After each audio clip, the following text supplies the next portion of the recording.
Okay, I asked the question, are university lectures doomed? I asked this question because they're still predominantly the format through the way a lot of our courses delivered. And what I'm trying to advocate is they're not necessarily doomed, we just have to change a little bit of the way in which we actually go about the processing these large-scale lectures. This is a photograph from 1949 BC, before computers. I'm sure everybody's familiar with those types of lecture auditoriums. The ones in the Geoffrey Manton building on the ground floor are exactly the same as this. There's a couple of other things which are telltale signs of the day. The high prevalence of short back and sides haircuts in the audience. And I've said it for a significant amount of time, and I cannot see one female in the audience either. What happens in a lecture? Anybody like to give me any suggestions? Information's given out, yes, very good. Anything else? Wisdom, experience, life experience, passed on. In the lecture, life experience. I've not heard that one before. Anything else? Generally not interactive. Not interacting. I was hoping somebody might say sleep. This is a quote from Albert Camus, the French writer and philosopher. Won the Nobel Prize for Literature in 1957, unfortunately died in 1960. His quote is, "Some people talk while they sleep, lecturers talk while other people sleep." So this idea of transfer of information. I was at a conference last week where one of the keynote speakers actually went as far as to suggest that anybody still teaching like this in the current day and age should be shot through the head. I'm not going to get anything quite so extreme, but we're all familiar with this scenario. This is another quote from a book written by Harold Lloyd Miller, Creative Learning Teaching, 1927. Lecturing is that mysterious process by which the contents of the notebook of the professor are transferred through the instrument of the fountain pen to the notebook of the student without passing through the mind.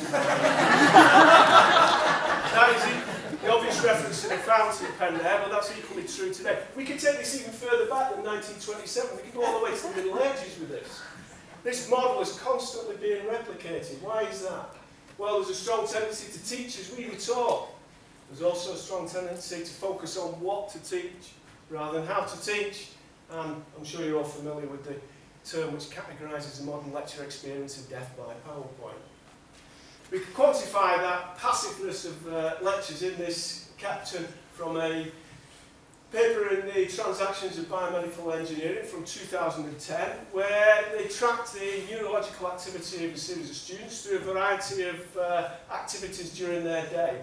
In class is in yellow there, which I've shown in a red circle, which is completely flatlined. The bit in blue, whilst they're asleep, is a large activity. So students demonstrate more neurological activity whilst they're asleep. So this is what we want. We want interaction between us and them and between each other. So we don't want them arrows going in one direction, we want them going all over the place.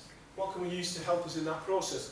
Well, we could try and utilise technology. This is the results of a survey that were done in the Faculty of Science and Engineering about 18 months ago. And they show that less than 5% of students don't have a smartphone, less than 50% don't have access to a tablet. So I've been trying to take a pragmatic approach.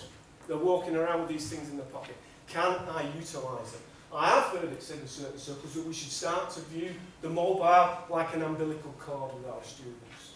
We can't deliver a whole course on it, but we can try and utilise it to maintain some dialogue and interaction with them before lectures and after lectures to try and help us promote learning. This is an interesting picture which you came across. It was posted on social media at the end of last year. It's a picture of a school trip at the Rijksmuseum Museum in Amsterdam. The picture in the background is Rembrandt's Night Watch. What's your immediate interaction with that?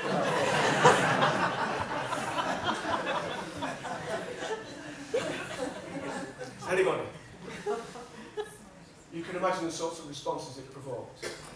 Youth of today can't put their mobiles down. What the students are actually doing is researching the picture so they can have a more informed experience whilst they watch the picture. So in some senses, those old fuddy-duddies should put our prejudice against this mobile technology to one side and try and embrace it and see if we can utilise it for an advantage. I've been trying to use classroom response systems in my lectures where students can reply to questions through their mobiles. And the process that I've been trying to develop is where I pose a question, I'll poll for an answer. But before I let them find out the answer, I try and encourage them to find somebody in the lecture who's responded differently to them, give them a moment or two to talk about it, and then we re-poll again. And see the difference between the two. Does the effect of letting them interact with one another and talk to each other help in their learning process? So we've got the prospect of peer instruction. We've also got the prospect at the end, the formative feedback for me and for the students. I know if they're understanding it. Do I need to explain it again? They know whether they've got that process. Can that peer instruction promote learning? Well, this shows a selection of those types of processes, where on the blue column, we've got the first poll, and the red column has got the second poll. So you can see in certain instances, the red poll is significantly higher. So giving the students an opportunity to talk to each other in this peer instruction can give rise to significant educational gains. That's important because the student who's just learned that theory and just understands it, he or she can remember what it was like not to understand it. For me, I got my BSc in 1989, which is over 20 years ago. So I'm very familiar with all this. It all seems common sense. Their friend who's just learned it can explain it in a different way that I can. So there's obviously a lot of significant educational gains that can be promoted by this. How are we going to reward this? Well, one selfish reward that would help me at the moment is my mobile phone packed in last week. So I've been without a phone for about a week. He's been driving my wife Catherine back because she can't get hold of me. I've no idea what she thinks I get up to when she can't get hold of me. Anyway, but one reward for me would be a phone. Another important reward I get from students through this process is that when students send you emails to say thank you, when a student stops you in a corridor to mention to you how much they've enjoyed the session and how valuable that they're finding these new methods to their learning and how much they're enjoying it, then you know you're onto something. And that is a reward. So it's not that the lectures are doomed, it's just we've got to be a little bit more imaginative about how we do that.